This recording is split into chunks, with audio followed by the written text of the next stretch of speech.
Let's take it to the mail. Where? That's the new thing that I'm going to say. Okay, take it to the mail. Let's take it to the mail.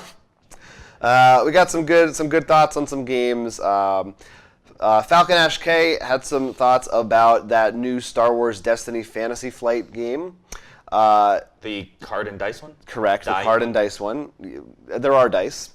Said he's glad to see it's not the same game style as Dice Masters. Reminded more of Ashes a little bit, which I could definitely see. Makes it feel like a whole other game, keeping the Star Wars theme. However, he thinks the price tag is high. It's a $15 starter for one player. So you need two to play with two players, and you can't play with one player, so you need two, compared to Dice Master, which is a starter for $15 for two players. And the boosters are $4 to $5, which comes with 5 cards and 1 die. And he says he's sunk over hundreds into Dice Masters, doesn't know if he wants to get into another collectible card game. It is something that we had thought about. It is a little pricey. Well, any time with the card game that happens. And while I understand the $15 thing, at the same time, I don't think they expect one person to buy both of them.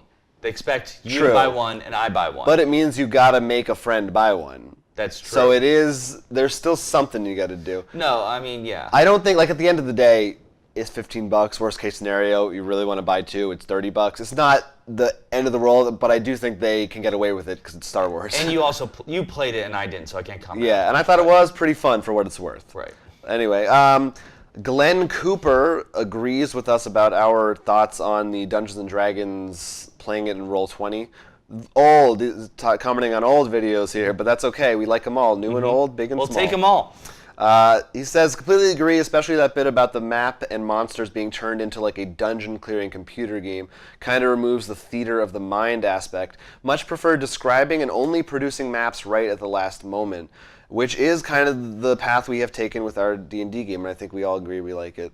Well, I definitely feel from my end, I mean, we're going to talk from two different ends here, that I know with the computer one, I'd be like, okay, I move here, and then, I'd open a browser and just do my thing while you're... Right. I do produce some of the maps beforehand, though. I make them all. Well, I make them. I don't show them to the players. Well, that's a different... That's what I'm saying. Yeah. And I think it's fine for you to have a map. Right. But I think it's better... I would hope that I have one. I like going through the first dungeon you made. I liked it a lot more because to me, first of all, I was drawing a map, which was cool. I actually have a journal for my character now, which is cool. And we'll show photos maybe at the end of some way through a campaign of all my fun little drawings. But to me, a lot of the fun comes then from it's not just an annoying hedge maze. That last D&D beginner's guide thing was just it wasn't designed for that environment. It just didn't work out. It wasn't fun to go around there. But to me, I feel like you're gonna actually design it okay, I'm not gonna make it maybe not make it complicated, but more focus on puzzles and things like that, which I think is a lot more fun. Even if we are too stupid to realize.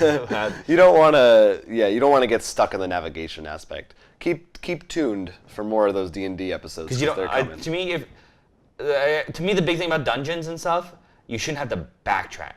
How often do you hate in video games when you have to backtrack because there's so many different paths? So you're like, oh, I should make sure I explore every path, and you go all the way around this path. Yeah, it's the OCD part of you also. Zippity Doo Dah Day. Is it a wonderful day? Had some ideas about a certain musician that might get a card game based on them, in addition to the Insane Clown Posse. Says Alice Cooper has some very extensive mythology throughout his many concept albums, much like Insane Clown Posse. Someone needs to give him and his Hollywood Vampires a deck-building game just like this. Well, that reminds me, there's actually apparently a phone video game for... now I just totally blanked on the name of the band, but they always have... Hanson. No, they have dead zombies on all their albums. Insane Clown Posse. That's it. No. Rob Zombie? No, it's like a rock band, but... Kiss. No. Anyways, they have a game they actually took, because each one has a different mod, one's like an undead, one's a mummy, one's like an undead Union soldier and stuff. So they actually threw them all in a game as playable characters and stuff. So like maybe there is something to like. Yeah, I don't know. I think it's a good. I think we should do it. When are we gonna get our Michael Jackson legendary? Yeah, I thought that's what you were talking about. Thriller, the zombies. Never mind. So give us your more ideas for your band games because we like that. Final comment comes from a person whose name I cannot say because it is written in what I believe are Korean characters. Okay. They are talking about our review of the Robinson Crusoe expansion, Voyage of the Beagle. They fully agree with our opinions. Scenario 3 was their least favorite. We swear we look at all comments. Yeah, due to many random events. They were a little disappointed. Overall, they thought it was a pretty solid expansion. They hope the next expansion would have more of the base game elements instead of being something completely new. More adventure cards, more options on the board for the worker placement. And stuff. Yeah, and I can agree with that. I think it'd be nice to have a more standard addition to it instead of a crazy offshoot like that one was. Well, what I would think, because I'm thinking the next one, I'm thinking the Cthulhu one he said he's going to come out with. Right. Like, some of the things I would like to see is a hunt deck, and maybe there's some really weird things in the hunt deck.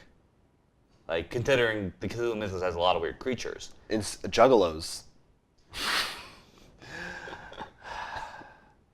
All right, moving on. That's going to do it. And maybe some weird tiles and stuff, but they're still the same thing. It's still an exploration and stuff like that. So, like, I think you can add There's a new way to things balance. Yeah. Yeah, for sure, for sure.